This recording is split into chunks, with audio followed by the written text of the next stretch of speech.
नमस्कार। मैं हूं अनिल रॉयल। रॉयल बुलेटिन के यूट्यूब चैनल में आपका स्वागत है। आज के वीडियो में हम चर्चा करेंगे एक राजनीतिक मुद्दे पर, भारतीय जनता पार्टी से जुड़ा हुआ है। भारतीय जनता पार्टी ने अपना एक और नया सर्वे कराया है, जिसके मुताबिक उत्तर प्रदेश के 1.5 दर्जन से ज्यादा सांसद ऐसे हैं जिनकी स्थिति 2024 के लोकसभा चुनाव के लिए बहुत खराब है, और ऐसी स्थिति में भारतीय जनता पार्टी इनके टिकट भी काट सकती है। दैनिक भास्कर ने भारतीय जनता पार्टी के सर्वे की एक रिपोर्ट प्रकाशित की है, जिसमें बताया गया है कि भाजपा ने 3 कैटेगरी निर्धारित की है, जिसमें गुड, एवरेज और पुअर कैटेगरी बनाई गई है। इन कैटेगरी में भारतीय जनता पार्टी के 66 सांसदों को अलग अलग श्रेणी में विभक्त किया गया है, उसी के हिसाब से निर्धारित किया गया है और उसी आधार पर टिकटों का बंटवारा भी होगा। नोएडा, मुजफ्फरनगर, लखनऊ समेत वाराणसी में, जहां से प्रधानमंत्री खुद है, हर लोकसभा क्षेत्र की समीक्षा की गई है और इन समीक्षा के बाद यह पाया गया है कि भारतीय जनता पार्टी 80 में से 80 सीट जीतने की बात कर रही है, लेकिन 1.5 दर्जन क्षेत्र ऐसे हैं जहां उनके सांसदों की स्थिति पुअर है और लगभग 1 दर्जन ऐसे हैं जहां उनके सांसदों की स्थिति एवरेज है। प्रधानमंत्री नरेंद्र मोदी समेत कुछ दिग्गज नेता ऐसे जरूर हैं जिनकी स्थिति बेहतर है। भारतीय जनता पार्टी ने तीसरा इंटरनल सर्वे कराया है। पहले फरवरी मार्च में कराया गया था, फिर मई जून में कराया गया था, अब यह तीसरा है। तीसरे और आखिरी सर्वे में कुछ पैरामीटर बदल गए हैं, जिनमें सबसे महत्वपूर्ण यह है कि सांसदों के कामकाज से उनके क्षेत्र की जनता कितनी संतुष्ट है। गुड कैटेगरी में आने वाले सांसदों में सबसे ऊपर प्रधानमंत्री नरेंद्र मोदी का नाम है। वाराणसी से सांसद हैं मोदी जी, 2 बार जीत चुके हैं। मोदी जी इस टॉप सांसदों में होंगे, इसमें तो किसी को आश्चर्य होने की आवश्यकता ही नहीं है, क्योंकि वाराणसी में मोदी जी के आने के बाद एक विकास भी तो हुआ है। मोदी जी के नाम पर ही भारतीय जनता पार्टी आज देश में जीतती है, इसलिए मोदी जी सबसे अच्छे सांसदों की सूची में सर्वोच्च पर होंगे, इसमें तो किसी को शक नहीं होगा। वाराणसी के डेवलपमेंट को पार्टी वैसे भी पूरे देश में प्रचारित करती है, काशी विश्वनाथ जी के भव्यकरण के लिए। साथ ही वहां ज्ञान वापिका विवाद भी भारतीय जनता पार्टी अपने चुनावी एजेंडे में रखती है, जिसके लिए बार बार अदालतों से खबरें आती हैं, जो भाजपा के लिए कहीं ना कहीं लगता है भाजपा को लाभ दे रही होंगी। अगले नंबर पर लखनऊ के सांसद और केंद्रीय रक्षा मंत्री हैं राजनाथ सिंह हैं। राजनाथ सिंह की भी जो कैटेगरी है वो गुड कैटेगरी में है। राजनाथ सिंह भी उन सांसदों में शामिल हैं जिन्हें भारतीय जनता पार्टी समझ रही है कि वो इस बार फिर लखनऊ से आराम से चुनाव जीत जाएंगे। नोएडा के सांसद डॉक्टर महेश शर्मा भी गुड कैटेगरी में हैं। ये उन लोगों के लिए बड़ा झटके वाला सवाल है जो लगातार महेश शर्मा का टिकट कटवाने के लिए प्रयासरत हैं। नोएडा और गाजियाबाद भारतीय जनता पार्टी के लिए सबसे आसान सीटों में शामिल हैं। भाजपा की अंदरूनी उठापटक के चलते बहुत चर्चा थी कि महेश शर्मा का टिकट कट जाएगा, लेकिन पिछले दिनों गृह मंत्री अमित शाह भी उनके घर दावत खा आए हैं। महेश शर्मा भारतीय जनता पार्टी की नीति रीति तरीके को जानते हैं, इसलिए महेश शर्मा तीसरी बार नोएडा से टिकट लेने में सफल होंगे, इसमें बहुत शक की गुंजाइश नहीं है। सूत्रों के मुताबिक महेश शर्मा का टिकट उस स्थिति में कट सकता है कि यदि भारतीय जनता पार्टी में जैसे की चर्चा है कि नितिन गडकरी और राजनाथ सिंह जैसे नेताओं को इस बार टिकट नहीं दिया जाएगा, क्योंकि ये दोनों नेता उस कद के हैं कि यदि भारतीय जनता पार्टी को पूर्ण बहुमत प्राप्त नहीं हुआ तो इन दोनों को प्रधानमंत्री के रूप में वैकल्पिक रूप से प्रस्तुत कर दिया जाएगा और दोनों को लेकर अन्य दल भी सहज होंगे, विपक्ष भी इनके नाम पर ज्यादा हा हुल्ला नहीं करेगा। अगर ऐसी स्थिति बनती है कि राजनाथ सिंह को लखनऊ से हटाया जाता है, तो ही पंकज उनके बेटे हैं टिकट के दावेदार हो सकते हैं, नोएडा से हो चाहे लखनऊ से हो।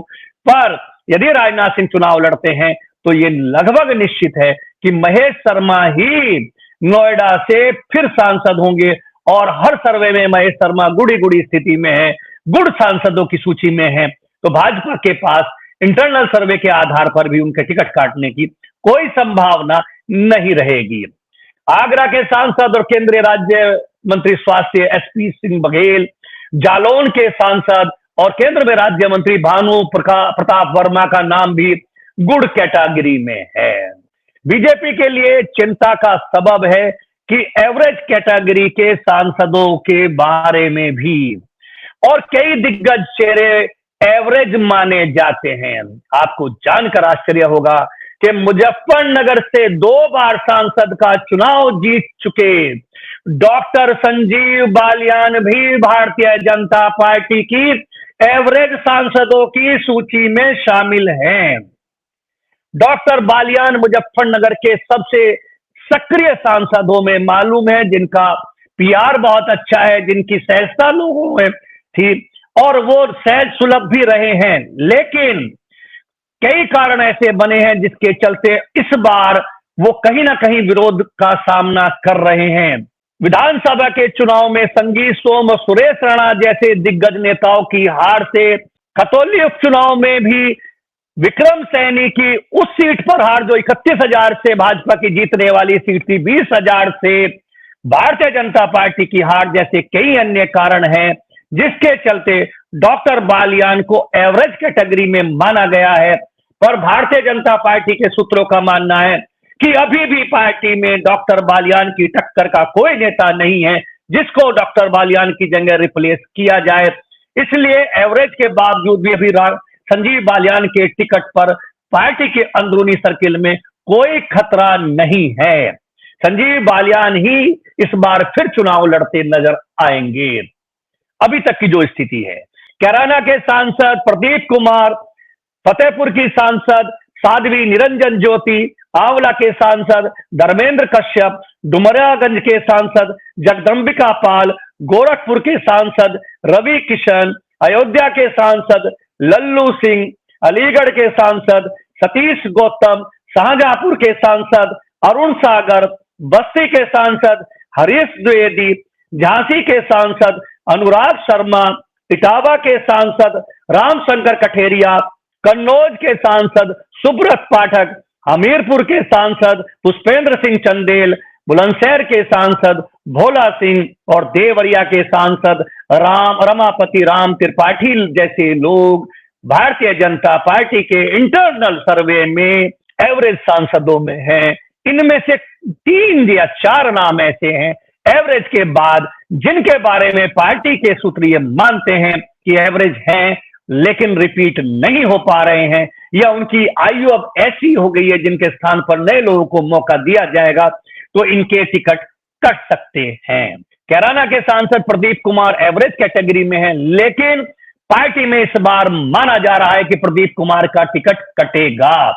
प्रदीप कुमार के स्थान पर 2 नाम हैं जो पार्टी में गंभीरता से जिन पर चर्चा चल रही है। टिकट कटेगा नहीं कटेगा तो देखने की चीज है, अभी कई महीने बाकी हैं, लेकिन प्रदीप कुमार के टिकट बदले जाने की पूरी संभावना है। पार्टी के सर्वे में 20 सांसदों को पुअर कैटेगरी में माना गया है, जिसमें उत्तर प्रदेश के पूर्व मुख्यमंत्री और लोध राजपूत समाज के सबसे बड़े दिग्गज नेता, हिंदुत्व के चेहरे रहे बाबू कल्याण सिंह के बेटे राजवीर सिंह राजू भैया भी संकट में हैं। वे भी पुअर सांसदों की सूची में शामिल है। राजू भैया का टिकट काटा जाना बहुत सहज नहीं है क्योंकि जातीय समीकरण है, पर वो पुअर कैटेगरी में शामिल हैं। इनके अलावा स्वामी प्रसाद मौर्य की बेटी संघमित्रा मौर्य, भोजपुरी एक्टर और आजमगढ़ के सांसद दिनेश लाल यादव निरहुआ, योगी आदित्यनाथ की सरकार में मंत्री संजय निषाद के बेटे और संत कबीर नगर के सांसद परवीन निषाद, और अभी हाल ही में अपने घर पर एक युवक की हत्या के बाद चर्चा में आए केंद्रीय राज्य मंत्री कौशल किशोर भी शामिल हैं। हरदोई के सांसद जयप्रकाश रावत, बाराबंकी के सांसद उपेंद्र रावत, कुशीनगर के सांसद विजय दुबे, सीतापुर के सांसद राजेश वर्मा, धोरहरा की सांसद रेखा वर्मा, प्रतापगढ़ के सांसद संगमलाल गुप्ता, फूलपुर की सांसद केसरी देवी पटेल, फर्रुखाबाद के सांसद मुकेश राजपूत, बांदा के सांसद आर के पटेल, भदोई के सांसद डॉक्टर रमेश चंद्र बिंद, अकबरपुर के सांसद देवेंद्र भोले, मिश्रिक के सांसद अशोक कुमार रावत, फिरोजाबाद के सांसद डॉक्टर चंद्र जादौन और हाथरस के सांसद राजवीर सिंह दिलेर भी शामिल है, जिन सभी के टिकट खतरे में हैं। इनके अलावा 75 पार कर चुके सांसदों पर भी इस बार टिकट का खतरा है, जिनमें कानपुर के सांसद सत्यदेव पचौरी, जिनकी उम्र 77 साल हो गई है, बहराइच के सांसद अक्षय लाल गौंड, बरेली के सांसद संतोष गंगवार, प्रयागराज की सांसद रीता बहुगुणा, मथुरा की सांसद हेमा मालिनी और मेरठ के सांसद राजेंद्र अग्रवाल शामिल है। राजेंद्र अग्रवाल की आयु इस बार वैसे 73 साल है, पर इस बार पार्टी उनको टिकट नहीं दे रही है। एक जानकारी ये भी है कि पार्टी इस बार गाजियाबाद और मेरठ की सीट पर जातीय परिवर्तन कर देगी, जिसमें गाजियाबाद की सीट पर किसी वैश्य को चुनाव लड़ाया जा सकता है, वहीं मेरठ की सीट ठाकुर या किसी गुर्जर नेता को दी जा सकती है, क्योंकि पश्चिमी उत्तर प्रदेश में गुर्जरों में नाराजगी है और ठाकुर भी कहीं पार्टी से रुष्ट हैं स्थानीय कारणों से। इसके चलते इस बार ये भी संभावना है। गाजियाबाद की सीट से तो कभी कुंवर विश्वास का नाम भी बार बार चर्चा में चलता है, कुंवर को मिलेगा नहीं मिलेगा ये अलग विषय है, लेकिन पार्टी में यह तय है लगभग कि गाजियाबाद के सांसद जनरल साहब का टिकट इस बार बहुत मुश्किल है, उनको टिकट चेंज होगा। गाजियाबाद की सीट भारतीय जनता पार्टी के लिए तय सीट है, बड़ी जीत की सीट है, इसलिए वहां पार्टी इस बार किसी अन्य चेहरे पर दांव लगा सकती है। पार्टी के सूत्रों के अनुसार एक बड़ी खबर और भी है कि बागपत के सांसद सत्यपाल सिंह का टिकट कट सकता है। पहले सत्यपाल सिंह और केपी मलिक एक गुट के नेता थे, बागपत में दूसरे भाजपा के विधायक योगेश धामा अलग गुट के थे, पर इस बार योगेश धाम और केपी मलिक एक हो गए हैं। ऐसी स्थिति में सत्यपाल सिंह जो मुंबई के पुलिस कमिश्नर रहे, उनका टिकट कट सकता है और प्रदेश सरकार में राज्य मंत्री केपी मलिक बागपत से भारतीय जनता पार्टी के प्रत्याशी हो सकते हैं। पार्टी के सूत्रों का कहना है कि कई अन्य नेताओं के विषय में भी चर्चा चल रही है, जिनको पार्टी इस बार चुनाव लड़ा सकती है। उत्तर प्रदेश के कृषि मंत्री सूर्य प्रताप शाही को इस बार देवरिया से पार्टी चुनाव मैदान में उतार सकती है, जबकि पीडब्ल्यूडी मंत्री जितिन प्रसाद को धोरहरा या पीलीभीत से चुनाव लड़ाया जा सकता है। मेनका गांधी के टिकट भी इस बार खतरे में माना जाता है, चूंकि वरुण और मेनका के स्वर इस बार भाजपा को रास नहीं आ रहे हैं, तो ऐसी स्थिति हो सकती है कि इन दोनों के टिकट भी काट दिए जाए, बदल दिए जाए। फिरोजाबाद से पर्यटन मंत्री जयवीर सिंह और चंदौली से आयुष मंत्री दयाशंकर मिश्र दयालु को इस बार पार्टी अपना प्रत्याशी बना सकती है। मीडिया ने इस संबंध में पार्टी के प्रदेश महामंत्री संजय राय से पूछा, तो उन्होंने कहा हाँ, ये सर्वे है, पर इस सर्वे का अभिप्राय हमारा ये रहता है कि हम अपने जनप्रतिनिधियों को बताएं कि क्षेत्र में उनकी स्थिति ये है और उन्हें सुधार का मौका देते हैं। पर तीसरे सर्वे में भी यदि यही स्थिति है, तो आप ये निश्चित मानिए कि 2024 के चुनाव में उत्तर प्रदेश के 66 सांसदों में से आधे के टिकट कट सकते हैं, और कटने वाले सांसदों में कौन होंगे कौन नहीं होगा, इस पर आगे की वीडियो में फिर चर्चा करेंगे। ये वीडियो आपको कैसा लगा जरूर बताइए, और सब्सक्राइब ना किया हो चैनल को सब्सक्राइब कीजिए। हम हर वीडियो में ऐसे ही राजनीतिक सामाजिक मुद्दों पर चर्चा करते रहेंगे। इस वीडियो में इतना ही। नमस्कार।